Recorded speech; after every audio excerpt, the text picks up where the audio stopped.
అంటే ఏమనాలి వీళ్ళని చెప్పండి?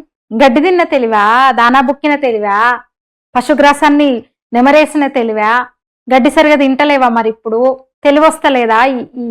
ఏమనాలి వీళ్ళని? ఈసీని బదనాం చేయడం కాక ఇంకేంది? ఈసీ ఈ పని సరిగా లేదు, ట్రాన్స్పరెంట్ గా లేదని చెప్పి బాయ్కాట్ చేయడం ఎలక్షన్స్ ని.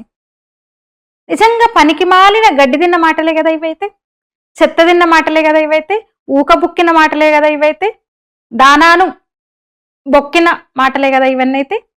రాహుల్ గాంధీ అందుకున్నాడు, ఆయన కూడా అదే కదా, ఆలుగడ్డ నుంచి బంగారం తీస్తా అన్నాడు కదా. అంటే పోయినాయని వీళ్ళు ఏదైతే చెప్తున్నారు అవన్నీ దొంగ ఓట్లు మాత్రమే, దొంగ ఓట్లు వాళ్ళవి మాత్రమే. అసలైతే ఆధార్ లింక్ చేస్తే ఒకటే చోటు ఉంటుంది, ఎప్పుడో చేయాల్సింది ఆ పని. ఇప్పటికైనా ఈసీ క్లియర్ గా ఉంది, క్లారిటీగా ఉంది. బీహార్లో ముందు ఎలక్షన్ జరుగుతుంది, పెద్ద రాష్ట్రం కాబట్టి మొదలు పెట్టాము, దేశం అంతా ఉంటదని చెప్తోంది. అసలైతే చెప్పిన కదా ఎప్పుడో చేయాల్సిన పని, తంబ్ ఇంప్రెషన్ పెట్టాలి, అసలు ఆధార్ ఉండాలి ఖచ్చితంగా. కానీ ఆధార్ను కూడా డూప్లికేట్ చేస్తున్నారు కదా.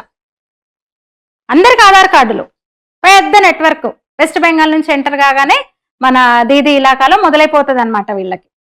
మన ఇంకా భాగ్యనగరంలో అయితే ఇండ్లు కూడా ఇచ్చిండ్రు. అమ్మో, భాగ్యనగరంలో రోహింగ్యాలు, బంగ్లాదేశ్ ముస్లింల ఇది మామూలు ఇది కాదు వాళ్ళది. దేశమంతటా అట్లనే ఉంది. సెక్యులర్ పార్టీల ఏలికలో ఉన్న అన్ని రాష్ట్రాల్లో అదే పరిస్థితి ఉంది.